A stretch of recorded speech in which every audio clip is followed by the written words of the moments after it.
2024 is winding down, and with that, so many people are having their top 10s, their top 15, their top 20 movies of the year. And I said, you know what? I watched over 100 movies this year, most of them coming out in the year 2024. Why not do something really ambitious and talk about 50?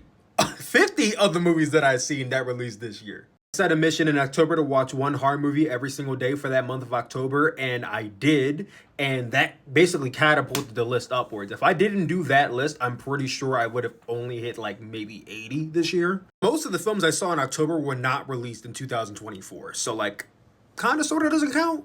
But yes, this year alone, I watched 60 movies that released in the year 2024, and today I'm going to rank my top 50. Before we get started, two things. One, you and me may not have the same list, and if we don't, that is fine. This list is my list. Please don't disrespect it.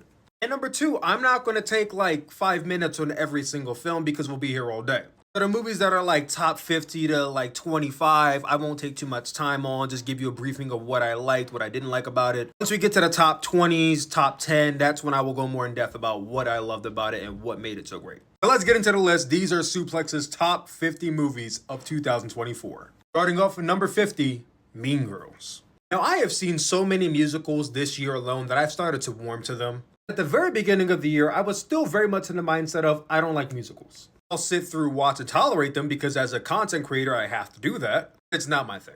And Mean Girls did like nothing to move me off of that hill. I know I'm not the target demographic, but I found this movie to be extremely cheesy, very corny, and just tries too hard at times. I understand I'm not the target demographic here, but like, it didn't do nothing for me. I didn't hate it though, so that's why it makes the list. Number 49 is Night Swim.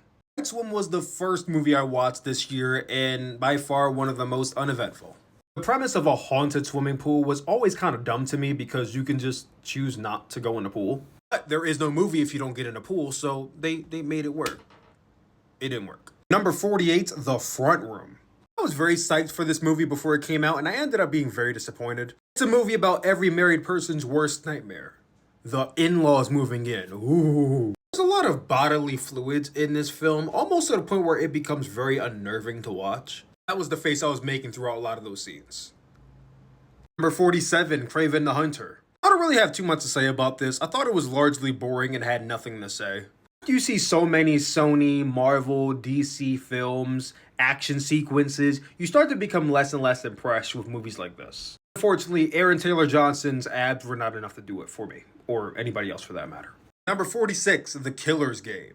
My goat Batista and my dog Drew McIntyre was in this. I was hyped. I didn't expect this to be like good, but like this was very, very, very decent. Batista's character was like super OP in this film. Half of the shit he was doing in this film is like physically and humanly impossible. And I love Batista, but he was trying to be John Wick, but like John Wick moving at like half speed. I walked away like, damn, if I had never seen this movie, my life would be completely unaffected. Number 45, Amelia Perez. To this day, I don't understand, nor do I know, how this film got nominated for so many Golden Globes. When I watched this film, which mind you was a musical, and I hate when movies try to disguise themselves to be something that they're not. I love Zoe Saldana, but when she started singing that first musical number, I felt lied to. We're off to a bad start already. Get me started on Selena Gomez. I love her to death too, but I don't know if maybe she just forgot Spanish or she was reading off a script and they CGI'd it out of the film, but like her acting was very subpar. Not a bad film, but very undeserving. Number 44 is Maxine. The T West trilogy. It was alright. All I'm gonna say is I was a much bigger fan of Pearl and X. I wasn't even crazy about X when I first saw it, but I found that more enjoyable. Number 43, Venom the Last Dance. I ain't gonna lie to y'all, I don't remember a single thing. A single thing that happened in this film outside of the last scene where Venom is being sent off, basically, written off by Ed Sheeran's memories. That was the highlight and peak of the Sonyverse. That's all I can say. Number 42 is Ishana Night Shyamalan's The Watchers. For her directorial debut, I thought she did a fine job. The movie was very decent and easy to follow. I think the end is where it really just starts to take a bit of a... I mean, not a complete nosedive, but the twist ending definitely hurt this film. Remove it and the movie is better off for it. Number 41, The Platform 2. Platform 1 is one of my favorite movies that ever come out of Netflix. I love the prison concept, the commentary that they gave on we as a society. I was very amped for the Platform 2. What we got in the Platform 2 was basically the exact same film. Except this time, there's a regime and there's rules you have to follow by or the regime is going to get you. It essentially felt like a carbon copy of the Platform. Like, if you've seen Platform 1, you don't have to see the Platform 2. If you haven't seen the first film, then you can watch the Platform 2 and you'll be decently impressed, but just know that it's never going to be the original. Number 40, In a Violent Nature. This indie horror slasher focuses on the killer, focuses on the monster. It is told through his perspective, and I respect it for doing something different. This movie was fun to watch at times, and other times it was extremely plotting and extremely boring. I think if you cut 30% of this film, this would easily move to like the 30s or even 20s in my list. I respect the effort, and I hope that aspiring film directors that want to try something like this learn from what to do and what not to do from this movie. Number 39, Never Let Go. This movie started off pretty heavy in the beginning. It had me locked in. And then after 30 minutes of Halle Berry telling her kids to hold on to the rope, never let go, for like 30 straight minutes, I'm like, all right, bro, just getting redundant. Spoiler incoming. But halfway through the movie, they did something I didn't expect them to do at all, and they killed her off literally halfway through the film. It was literally just the kids, and I'm like, how the hell is this gonna go? I was locked in after that point. And while the direction of this film was heading in the right path, unfortunately the kids probably just couldn't carry it. Some of those scenes that should have been more dramatic, emotional, just didn't have the oomph that it should have had. No slouch to them, they did a good job. I think with potentially different actors, this film could have been in the top 20s. Number 38, A Quiet Place Day 1. I was a huge fan of the first A Quiet Place, and the second one I thought was really good. Not as great as the first one, but really damn good. How do they follow up the first two? By taking away all of the characters from the first two films. I think a lot of people checked out before the movie even started because of that, and I was willing to give it a chance. I mean, at its core, it is a quiet place. I mean, the whole concept of the movie is there with Lupita Nyong'o, like an outstanding actress. The core people aren't there, and I think that mainly is what makes this film just fall short. Yeah, I understand it's a prequel, but there's a reason why prequels don't always do good. Number 37, Godzilla x Kong, The New Empire. If you've seen the two monsters clash already in the first Godzilla x Kong a couple years ago, this is basically the same thing, except now they're battling another monster. Kong brought in a little baby version of himself, and he started doing more wrestling moves this time around, which, you know, the WWE fan in me popped real hard for that. This movie, it could be a fun time. Number 36, Don't Move. More like Can't Move. I mean, Homegirl literally had tranquilizers injected into her. She couldn't move. This is a 90-plus minute film about a girl trying to fight her way out of being kidnapped. It's nice to see Danny Mont back in his element. For as tedious as this movie feels at times, it definitely keeps you on the edge of your seat for a good part of it. If you got very little time and you want to watch something, number 35 is Gladiator II.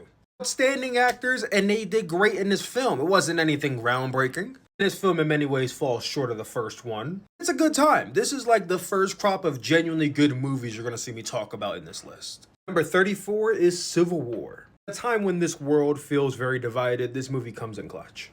And don't be misled, because I think some people were misled going into this. This movie focuses on the press, the photographers that are trying to capture the moments of the Civil War going on and happening in real time. At its worst, it trudges on, and at its best, it's captivating. Leaves you pondering, is all this really worth it? From all perspectives.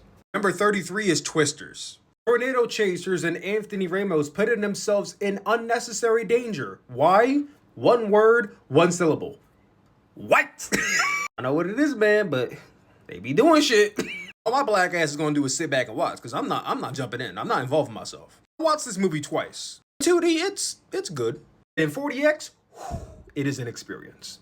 This movie was sold out days in advance in 40X. I basically got lucky seeing it in 40X in New York City. I feel bad for y'all who didn't see it in 40X.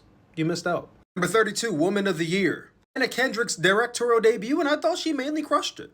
It's a true story about a girl who goes on a dating game, and the person she chooses is actually a serial killer. An intriguing watch, and I can't wait to see what else she does. Number 31, Beetlejuice. It's a massive nostalgia wave you're going to be whiting the entire time. It's nothing Oscar worthy, it's just a very fun time. If you've seen the first one, you will enjoy yourself with Beetlejuice. Number 30, We Live in Time.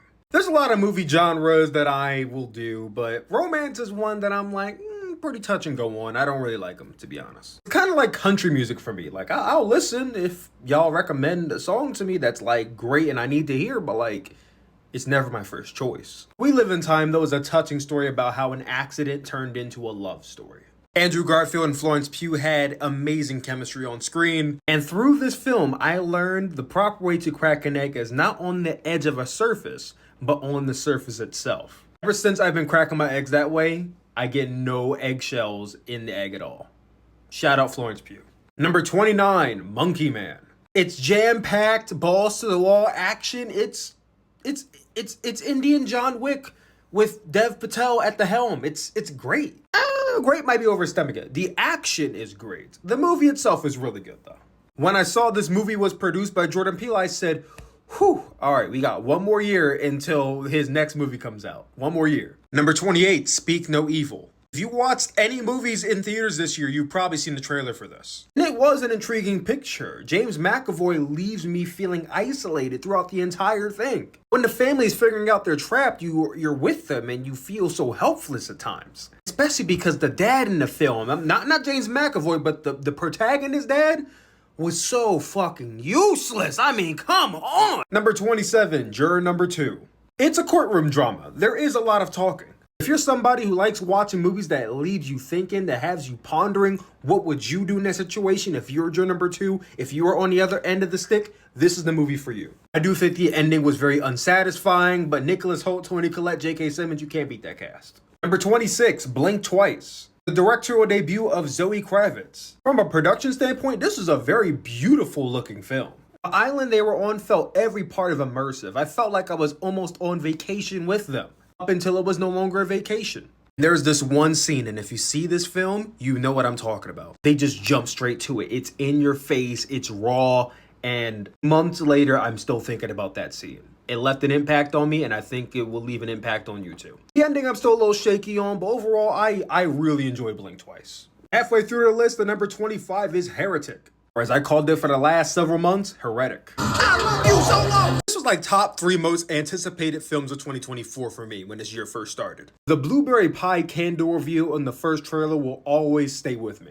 And this film does become Escape Room the movie after the blueberry pie scene, but it also becomes a test of faith. It leaves the viewer pondering about their own faith, or possibly lack thereof. Hugh Grant gives an Oscar-worthy performance, and as quoted by the very first movie creator I ever watched online, Heretic is a good time, no alcohol required. Number 24 is Sonic the Hedgehog 3. Sonic Adventures 2 was one of my favorite PS2 games growing up. So seeing so many elements of that put into this movie just really warmed my heart. Sonic is a film franchise that has gotten better over time, albeit this also being the most childish and goofy of the trilogy. If you are a Sonic fan, there was a lot to enjoy about this film, and the 2 mid and end credit scenes, oh, I can't wait for Sonic 4, let's fucking go. Number 23, Strange Darling. You watch the trailer and you think you know what's going on, and then the twist happens and you're like, oh shit. I'm not gonna spoil the twist for you, because you gotta watch the movie to really get engrossed with it. But it's riveting, it does not waste your time, the pacing is seamless. It is very much one of my favorite thrillers of the entire year. After this point, I will basically recommend just about every film that comes after it, with the exception of maybe 2 of them. Number 22, Mufasa the Lion King.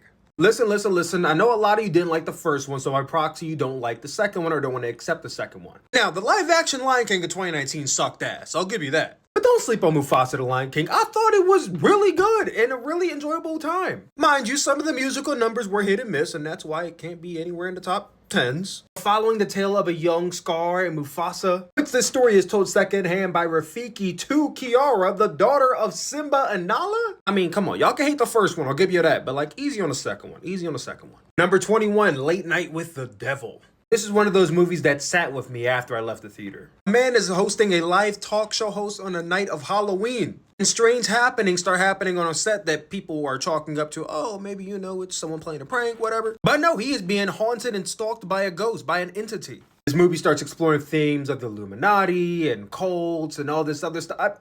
It's a good time. You gotta watch it. Number 20 will shock a lot of you, but Terrifier 3 is number 20. Yes, I enjoyed Terrifier 3 more than 30 other films. Kill me. This is one of the films on this list I would not recommend. It is bloody, it is disgusting, and some of the kills are downright revolting.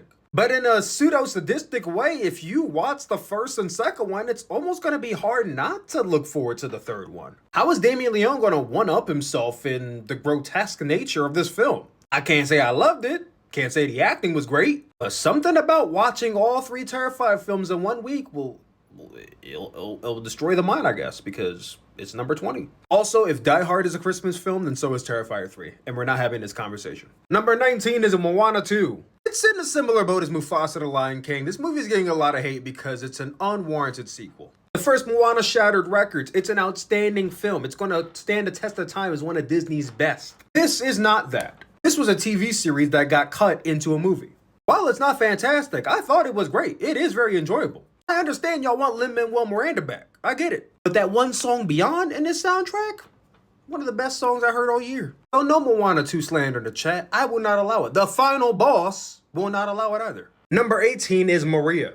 I forgot just how good or even great of an actress Angelina Jolie can be, but she reminded me with this performance here. It's a biopic of one of the greatest opera singers of all time, Maria Callas. While the story itself is pretty rich, the production is masterful. The score was immaculate. The sound mixing of both Angelina Jolie and I believe the archives of Maria Callas' actual voice was blended perfectly. The set design, the color grading, it's honestly one of the, I would say probably the most aesthetically pleasing film on this list. Not the best, the most aesthetically pleasing. I'd say for the look and feel alone, you should definitely check out Maria.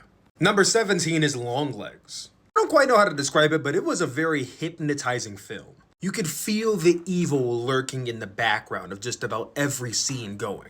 The darkness looming over the head of Micah Monroe as she's trying to uncover the mystery of who is Longlegs. And as things start to unravel, it becomes more and more clear things are not as they seem. And also the introduction of Longlegs, Nicolas Cage, in that opening title sequence, might be the best of the year, I don't know. Number 16, Trap. Listen, I heard the content creators, I heard the critics out there, another bad movie, M. Night Shyamalan strikes again. Look, I don't know about them. I enjoyed this movie a lot more than I thought I was going to. I too have preconceived notions about M. Night Shyamalan films now.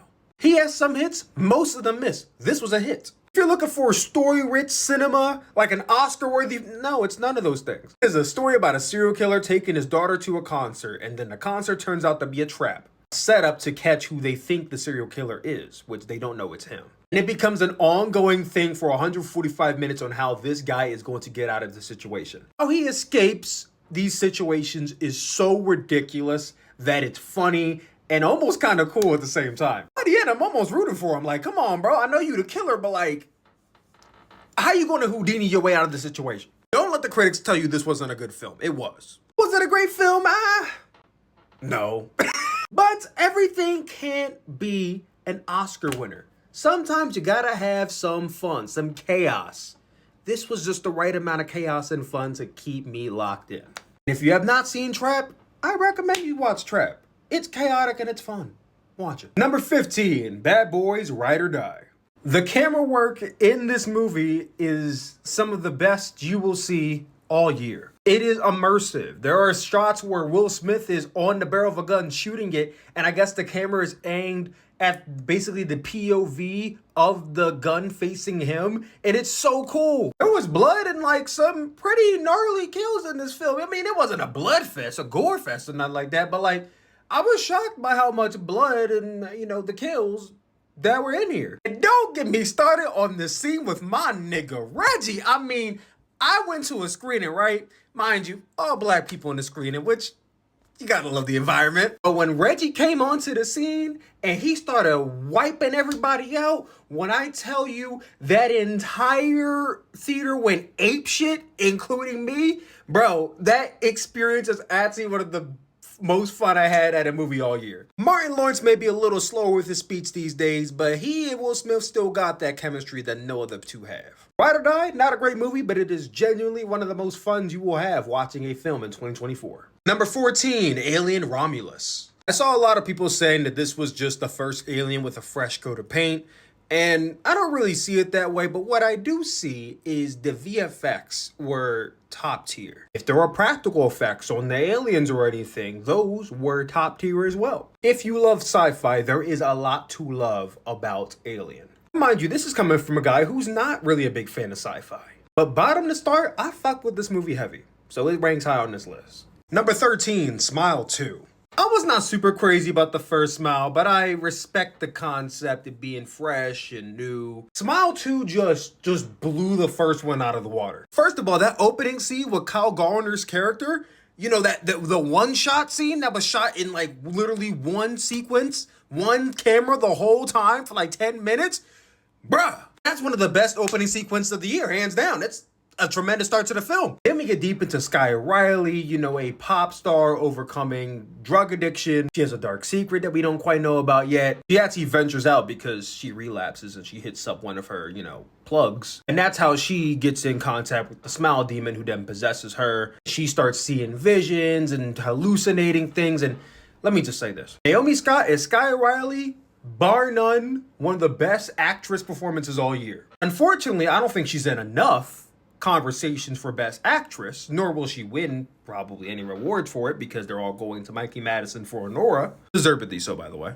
But Naomi Scott is an absolute powerhouse. She makes the viewer feel the sense of hopelessness and dread. The fear in her eyes is just, it's mesmerizing. After Kyle Gallner, she carries this movie on her back. Like, the movie is really good on its own, but without her, I don't think this movie's even charting the top 40. Dare I say it, Smile 2 was a great film, and I think you all should watch it. And no, you don't have to watch Smile 1 to watch Smile 2. Like, they tie into each other, but it's not necessary. Number 12, Deadpool and Wolverine. A highly anticipated Marvel film and the only Marvel film released in 2024. Deadpool Wolverine combines two fan favorites into one film, and it's hilarious. There's action around every corner from both men. I mean, you're laughing at just about anything that comes out of Ryan Reynolds' mouth. Even though I do think at a time he might be laying it on a little bit too thick. Hugh Jackman can come in and just beautifully, tremendously balance out that heavy, humorous nature that is Deadpool. The chemistry is unkept. The cameos, though, is really what drives this movie home. I mean, don't get me started on the Chris Evans cameo. When he pulled down the hood and everyone thought it was Captain America, the crowd went apeshit. But then, when he said flame on and it was actually the Human Torch, the roof blew off the place. If there's one movie scene I wish I can go back and relive outside of the Bad Boys for Life scene with Reggie, it would be the scene with the Human Torch. Now, one of the major criticisms is that this movie relies a little bit too heavily on the cameos, and to that I agree, I half agree with that statement. And that's actually a big part of the reason why it's not making the top 10, but it is still very enjoyable. It is still a great film. Number 11 is Transformers 1. I grew up playing with Transformers and watching the show. I grew up on the 2007 live action one with Shia LaBeouf and Megan Fox. After a while, I stopped caring. I made one a couple years ago with Dominique Fishbach and Anthony Ramos, and I didn't really care for that. When they announced this, I'm like, we'll see what happens. I was pleasantly surprised. With one, how phenomenal the voice acting was. Everybody felt true to form to the actual characters. How funny this film was without really trying too hard to be funny. Just the overall direction and tone just kept me locked in the entire time. At the end, I said, damn, that might have actually been one of the best films I've seen all year. And I still believe it is. It may not be top 10, but it is worth your time. Transformers 1, great film. Now let's move on to the top 10. Number 10 is Challengers. Zendaya coaxes two bisexual men and her ex-lover and one of her best friends into being better tennis players by having a menage a trois. The bisexual man in me was like, fuck yeah, representation, let's go! And the cinephile me was like, fuck yeah, a great movie, let's go! This was the most action, non-action movie of the year, and I don't mean the sex scenes. I mean anything that had to do with tennis games. The way it was shot, the way that the camera followed the ball and you were just being bounced around by the tennis rackets, beautiful. Absolutely masterful cinematography. Zendaya will likely not win any Best Actress awards for her role as Tashi Donaldson, but she should be nominated. If you know somebody who's anti-LGBT, recommend this movie and don't tell them anything. See if they enjoy it. Number 9 is DreamWorks' The Wild Robot. Listen, when you talk about DreamWorks, instantly everyone goes to Shrek. Any other day of the week, DreamWorks is getting dog walked by Pixar in the movie department. And honestly, there is a Pixar film that ranks higher than this, but that's besides the point. This movie was so touching and so sentimental. This robot that is not meant to feel or love, it's meant to follow instructions. It's a robot after all, and it finds its way into caring for this young duckling. Not many movies will have me near tearing up, but this one did. This one did. It's a fantastic film, and it's one of DreamWorks' best. Number 8 is Robert Eggers' Nosferatu. In the 27 years I've been alive, I've never seen a movie expertly use the color black the way this one does. There is darkness, the color black, in every scene, but it is used to enhance the story.